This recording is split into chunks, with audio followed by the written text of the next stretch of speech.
సైదాపేటలోని సాహేబులందరూ సమరంబునందు వేల మీద పదురెంటిలో నొక్క మహానుభావుడు దివికేగి ఇప్పటికే జరిగిపోయిందా లేక ఇంకా ఒక మహానుభావుడు స్వర్గారోహణం చేస్తాడు. సాహేబులంటే ఎవరు అంటే ఇప్పటి చెన్నై సైదాపేట ప్రాంతంలోని ముస్లిం అంటే ఈ కాలజ్ఞానం చారిత్రాత్మకంగా అప్పటికే నెరవేరి ప్రత్యేకంగా ముస్లిం పాలకులు నవాబులు 2010-2025లోని ఒక దివ్యాత్మ ప్రస్థానాన్ని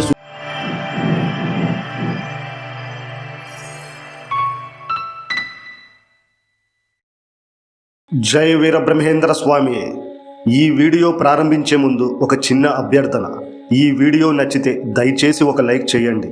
ఈ లైక్ నాకు కాదు, స్వామివారి కాలజ్ఞాన ప్రచారానికి. మీ చేయి కదిలేది ఒక క్షణమే, కానీ ఆ లైక్ వల్ల స్వామివారి కాలజ్ఞానం మరింత మందికి చేరుతుంది. దాని ప్రభావం పదుల మందికి పుణ్యం అవుతుంది. జై వీరబ్రహ్మేంద్ర స్వామి. ఈ వీడియోలో చెప్పబడిన విషయాలు శ్రీ మధ్విరాట్ పోతులూరి వీరబ్రహ్మేంద్ర స్వామి వారి కాలజ్ఞానం, భక్తుల విశ్వాసాలు మరియు ఆధ్యాత్మిక దృష్టికోణం ఆధారంగా చెప్పబడినవి. ఎవరిని కించపరచడం లేదా ఏ వర్గానికి పక్షపాతం చూపడం అనే ఉద్దేశం ఏమాత్రం లేదు. ఈ వీడియో భక్తి, జ్ఞానం మరియు ధర్మపరమైన ఆలోచనలను ప్రేరేపించేందుకు మాత్రమే. శ్రీ మధ్విరాట్ పోతులూరి వీరబ్రహ్మేంద్ర స్వామి వారు 4 శతాబ్దాల క్రితమే చెప్పిన కాలజ్ఞాన వాక్యాలు నేటి యుగంలో ఒక్కొక్కటిగా సత్యమవుతున్నాయి. శతాబ్దాల గర్భంలో దాగిన సత్యం ఇప్పుడు కళ్ళ ముందు వెలుగులోకి వస్తోంది. స్వామివారు కాలజ్ఞానంలో చెప్పిన ఈ వాక్యం 5000 మీద పదురెంటిలో నొక్క మహానుభావుడు దివికేగేనుమా, సైదాపేటలోని సాహేబులందరూ సమరంబునందున సమసేరుమా. ఇది కేవలం వచనం కాదు, ఒక సంకేతం. అది ఇప్పటికే జరిగిపోయిందా లేక ఇంకా జరగబోతుందా, ఇదే మనం ఈ వీడియోలో ఆవిష్కరించబోతున్నాం. ఇక్కడ సాహేబులంటే ఎవరు? సాహేబులన్న పదం స్వామివారి కాలంలో ప్రత్యేకంగా ముస్లిం పాలకులు, నవాబులు, సైన్యాధిపతులు అనే అర్థాన్నే కలిగింది. ఇది సాధారణంగా అధికార వర్గం అనే విస్తృత అర్థంలో కాకుండా ఆ కాలపు ముస్లిం రాజ్యాధికార వర్గానికి సంబంధించిన పదం.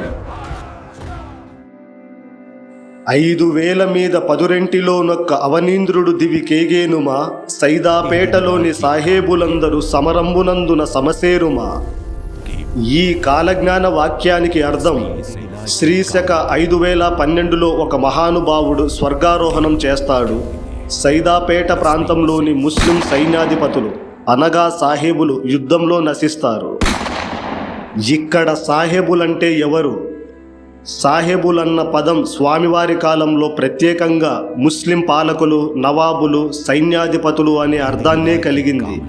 ఇది సాధారణంగా అధికార వర్గం అనే విస్తృత అర్థంలో కాకుండా ఆ కాలపు ముస్లిం రాజ్యాధికార వర్గానికి సంబంధించిన పదం.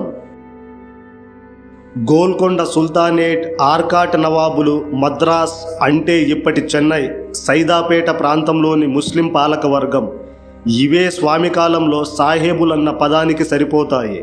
అందువల్ల సైదాపేట సాహేబులు అంటే సైదాపేట ప్రాంతంలోని ముస్లిం పాలకులు లేదా నవాబు సైన్యాధిపతులు అని స్పష్టంగా అర్థం. చరిత్రపరంగా చూస్తే సైదాపేట అంటే నేటి చెన్నైలోని పాత ప్రాంతం, ఆర్కాట్ నవాబులు ఆధీనంలో ఉండేది. 17-18వ శతాబ్దంలో ముస్లిం పాలకవర్గం మరియు బ్రిటిష్ సైన్యాల మధ్య ఘోరమైన యుద్ధాలు జరిగాయి. 1750 నుండి 1800 మధ్యలో అనేక మంది ముస్లిం సైన్యాధిపతులు యుద్ధంలో చనిపోయారు. వారి సైన్యాలు చెదిరిపోయాయి, రాజ్యాలు పతనమయ్యాయి. అదే స్వామివారు చెప్పిన సాహేబులందరూ సమరంబునందున సమసేరుమా అనే వాక్యానికి అచ్చం సరిపోతుంది. అంటే ఈ కాలజ్ఞానం చారిత్రాత్మకంగా అప్పటికే నెరవేరింది.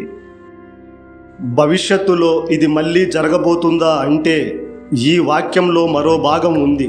5000 మీద పదురెంటిలో నొక్క అవనీంద్రుడు దివికేగేనుమా. ఇది స్పష్టంగా మన సమకాలం సుమారు 2010-2025లోని ఒక దివ్యాత్మ ప్రస్థానాన్ని సూచిస్తుంది. అవనీంద్రుడు అంటే భూమిపై దేవతాస్థాయి వ్యక్తి, మహాయోగి, ధర్మపాలకుడు. అతను దివికేగుతాడు అంటే ఒక ఆధ్యాత్మిక యుగాంతరం మార్పుకు సంకేతం. ఆ ప్రస్థానం తరువాత జరిగే కలకలం సైదాపేట సాహేబులు సమరం అంటే దక్షిణ భారతదేశంలో రాజకీయ మత సామాజిక స్థాయిలో జరిగే గొప్ప పరిణామం కావచ్చు. ఇప్పటి ప్రపంచ పరిస్థితులు, మత విభజనలు, రాజకీయ పోరాటాలు, యుద్ధ సన్నాహాలు, ప్రజల అశాంతి ఇవి అన్నీ స్వామివాక్యాలకు దారితీసే సూచనలు. స్వామివారు తెలిపిన ఈ వాక్యం గత చరిత్ర మాత్రమే కాదు, భవిష్య మార్పునకు సంకేతం కూడా. ఆధ్యాత్మిక కోణంలో చెప్పాలంటే సాహేబులు అంటే అధర్మ పాలక వర్గానికి సంకేతంగా ఉపయోగించారు. ధర్మానికి విరుద్ధంగా నడిచే పాలకులు, ప్రజలపై దోపిడీ చేసే వర్గం వారే సాహేబులు.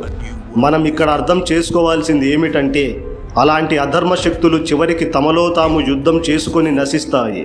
ఇది ఒక ఆధ్యాత్మిక ధర్మ పరివర్తన సంకేతం. 4 శతాబ్దాల క్రితం స్వామివారు చెప్పిన వాక్యం ఇప్పుడు మన కాలంలో అర్థమవుతుంది. వీరబ్రహ్మేంద్ర స్వామి వాక్యం నేటి ప్రపంచానికి ఒక జాగృతి. అధర్మం ఎంత బలమైనా ధర్మం గెలుస్తుంది.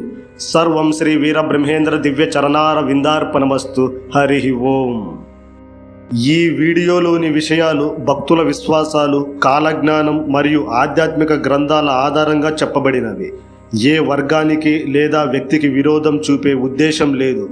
స్వామివారి ఆశీస్సులతో ధర్మం నిలిచి ఉండాలని మనసారా కోరుకుంటున్నాము.